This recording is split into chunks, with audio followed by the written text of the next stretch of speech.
تو اس لیے 2-3 شادیاں کرنے کے بعد میرے سے مشورہ لے لیا کرو, چوڑے میں آ گئے اب کریں کیا. ایک صاحب آئے, ان کے داماد نے دوسری شادی کی, میرے پاس آئے, سفید داڑھی ان کی, کہتے ہیں مفتی صاحب آپ دوسری شادی کی ترغیبیں دیتے ہو, ٹھیک ہے آپ کا نظریہ ہے, میرے داماد نے بھی کی ہے, لیکن جب آدمی دوسری کر کے پھنستا ہے تو اس کو پھنسے ہوئے کو نکالو بھی تو صحیح. آپ کوئی ایسا ادارہ بناؤ, اس کو مشورہ تو دو, اب کرنا کیا ہے. اس نے کہہ رہا ہے میرے داماد نے کی ہے, پھنس گیا برے طریقے سے, اس کا ہم بھی متاثر ہو رہے ہیں. تو میں نے کہا ٹھیک ہے میرے پاس لے آئیں, میں ذرا اس کو مشورے دوں گا تھوڑے سے, کہ اپنے تجربے شیئر کروں گا اس کے سامنے. لیکن نکلے گا پھر بھی نہیں, جو پھنسا ہوا ہے نا تھوڑا سا ریلیکس ہو جائے گا, تھوڑا سا اسکرو یہاں سے ڈھیلا ہو جائے گا, یہاں سے تھوڑا سا ریلیکس ہو جائے گا. ایسا نہیں ہوگا کہ وہ ہنسی خوشی, وہ نہیں ہوتا. ممبر پہ بیٹھ کے ہنستا ہوا نظر آئے گا آپ کو. لوگ کہتے ہیں یار ماشاء اللہ مفتی صاحب آپ اتنے خوش کیسے ہیں, تو یہاں بیٹھے ہوئے ہیں نا, بھی گھر سے باہر ہیں, گھر سے باہر ہیں, آپ کو کیا پتا گھر میں کیا ہو رہا ہے. گھر میں تو یہی ہو رہا ہے, ادھر کھانا کیوں. اچھا خواتین عجیب ہیں, آپ کھانا کھاؤ ان کے ساتھ تو ٹینشن کہ مجھ سے کھانا کیوں بنوا رہے ہو, نہیں کھاؤ تو میرے ساتھ کیوں نہیں کھا رہے, ادھر کیوں کھا رہے ہو.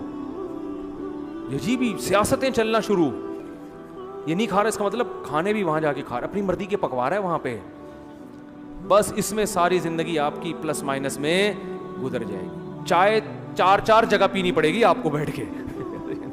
میں تو خیر ایک ہی جگہ چائے پیتا ہوں, لیکن ایک مثال دے رہا ہوں, میں تو پرانا بھی ہو گیا نا, ورنہ 4 آپ اس کے پاس بیٹھ کے چائے نہیں پیو گے, وہ سمجھیں گے اچھا چائے کا ٹائم وہاں رکھا ہوا ہے, ہاں کافی اس کے پاس پی جا رہی ہے, ہاں اس سے زیادہ محبت ہے.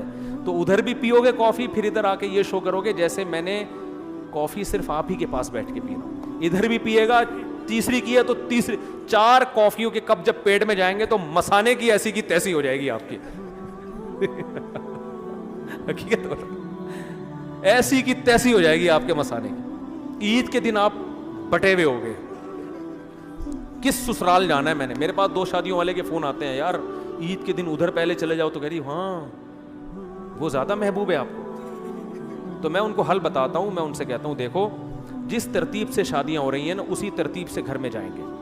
پہلی بیوی کے سسرال اس کا میکے سب سے پہلے, دوسری والی کا اس کے بعد, تیسری والی کا اس کے بعد, چوتھی والی کا اس ترتیب سے جایا کرو. اور یہ ایک اصول ہمیشہ کے لیے بنا دو, بھائی جو جتنی لیٹ آئی ہے اس کا نمبر اتنا لیٹ آئے گا. اگر وہ چوتھی والی کہے کہ نہیں میں چوتھی ہوں, میں سوتیلی ہوں, میرے والدین کے ہاں جب عید بالکل باسی ہو جاتی ہے اس وقت جا رہے ہوتے ہو, تو آپ اس سے کہتے کہ تم پہلی بن جاتی, تم ملی لیٹ ہو, یہ سستی تمہاری وجہ سے,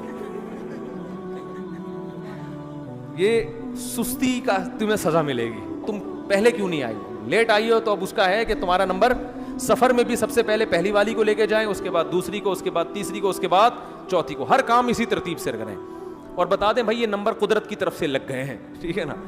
پھر بھی جھگڑا کریں تو پھر تھوڑی اس کا حل ہے کوئی, تو بولے میں لڑتے رہو بیٹھ کے. ہم نے ایک ترتیب بنا دی ہے, ایک اصول پہ لے کے چلا جائے گا, ایک سسٹم پہ لے کے, سسٹم کے بغیر خرچہ ڈیوائڈ کر دیں. بھائی جس گھر میں جتنے بچے ہیں فی کس اتنا خرچہ, اس میں بچے اور بڑے کا فرق نہیں ہونا چاہیے, کیونکہ بچوں کھاتے تو کم ہے لیکن ان کے پیمپر کے اور دوسرے خرچے زیادہ ہوتے ہیں. تو افراد کے لحاظ سے خرچہ بانٹ دیں.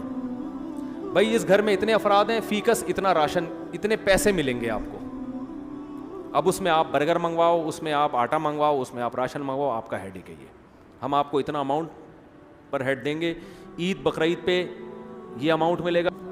ایسی کیلکولیشن سے چل رہا ہوں, آپ کی سوچ ہوگی, حالانکہ میں تو ان چیزوں کا قائل ہی نہیں تھا. ایک دن کیا ہوا, ایک صاحب پلاٹ کے کوئی مسجد کے لیے جگہ چاہیے تھی, کوئی انہوں نے مجھے کاغذات دیے ہوئے تھے نا کہ یہ آپ اپنے پاس لاکر میں سیو کر لیں, امانت ہے پلاٹ کے کاغذات نا. میں نے سیو کر لیے, وہ آئے کاغذات لینے کے لیے, تو میں نے فائل نکال کے لایا. میں نے فائل کھولی تو اس میں لکھا تھا, فوٹو کاپیاں تھیں اتنی ساری, آلو اس گھر میں اتنے کلو منتھلی, ٹماٹر منتھلی اتنے کلو, دودھ ہر گھر کا نا اتنے کلو آلو اس گھر میں آئیں گے, اس حساب سے میں اماؤنٹ کیش رقم پکڑا دیتا ہوں گھر والوں کو, بھائی یہ ٹائم بچاؤ ہمارا, بس یہ پیسے دے دیے آپ. تو وہ حیران یہ کیا ہو رہا ہے. میں نے 3 فائلیں نا صحیح ہے نا, اور ہر مہینے کا حساب اس میں کہ اس گھر میں اس سال اس مہینے اتنا خرچہ ہوا ہے, اس کا ریکارڈ ہے. کیونکہ پھر اگلے مہینے میں دیکھتا ہوں کہ پچھلے مہینے اتنے آلو تھے, تو اس مہینے یہ آلو ایک مثال دے رہا ہوں, تو اس مہینے بھائی کتنے آ رہے ہیں. کوئی مسئلہ نہیں ہے, یہ آپ نے یہ نہیں کرنا کہ اس مہینے آدھا کلو زیادہ کیوں آ رہے ہیں, ایسا کچھ نہیں ہے. ریکارڈ آپ کو اپنے خرچوں کا اندازہ ہو کہ ہو کتنے رہے ہیں. ٹھیک ہے نا. تو اس حساب سے آپ نے پورا اماؤنٹ کیش رقم پکڑا دی بھائی. تو وہ حیران ہو رہی کیا ہو رہا ہے. میں نے کہا یہ کمپنی ہے بھائی, یہ گھر نہیں ہے. یہ کیا ہے؟ کمپنی ہے, میں مینیجر ہوں اس کمپنی کا. کمپنی ہے, پورے افراد ہیں, ہول سیل کے حساب سے بچے ہیں, ان کے اسکول کی فیسیں. لیکن ایک بات آپ کو بتاؤں, آپ رزق کی تنگی کا خوف مت کرو. آپ بیویاں بھی زیادہ رکھو, بچے بھی زیادہ پیدا کرو, چھپڑ پھاڑ کے اللہ اگر رزق نہ دے تو میرا نام بدل دینا. رزق کے دروازے کھلیں گے ہی بچے پیدا ہونے کے بعد, کیونکہ یہ بچے آپ کی اولاد بعد میں ہے, اللہ کی مخلوق پہلے ہے. کھلائے گا اللہ, غیب سے مدد کرے گا آپ کی. تو میں نے کہا پوری کمپنی ہے بھائی. تو ایک تمیز سے, اب اس میں کسی کو اعتراض نہیں ہو سکتا کہ ادھر برگر کیوں کھلا دیا, ادھر سموسے کیوں کھلا دیے, ادھر یہ کیوں منگوایا, ادھر یہ کیوں منگوایا. بھائی وہی اماؤنٹ آپ کا ہے, اس میں پہلے سے زیادہ اماؤنٹ دینا, ان کی تھوڑا سا زیادہ رکھو. یہ ہے آپ اس حساب سے, تو اس میں کوئی پھڈا نہیں ہوگا. سفر میں پھڈا نہیں ہوگا بھائی, نمبر لگے گا. آپ جو ہے نا, ایک کا نمبر, دوسرے کا, پھر تیسرے کا نمبر. تو یہ ساری ٹینشنیں آپ کو اٹھانی پڑیں گی. ایسا نہیں ہوتا, ایسے مزے سے پیڑے نہیں کھائے جاتے جیسے آپ آرام سے کھا رہے ہیں کہ ایک شادی کے بعد دوسری کر لی, ہنسی خوشی زندگی جیسے پہلی گزر رہی تھی, ہنسی خوشی زندگی آپ کی ویسے. وہ ملفوظ سنا کے بیان ختم کرتا ہوں. میں نے جب دوسری شادی کی تو بہت ٹینشن میں آ گیا تھا. تو میں اپنے استاذ کے پاس گیا, میں نے کہا حضرت میرے سسر, پہلے والے سسر کو سمجھائیں, بہت مصیبت بنائی ہوئی ہے انہوں نے میرے لیے. تو انہوں نے کہا کیا ہے تم نے. میں نے کہا دوسری شادی کی ہے.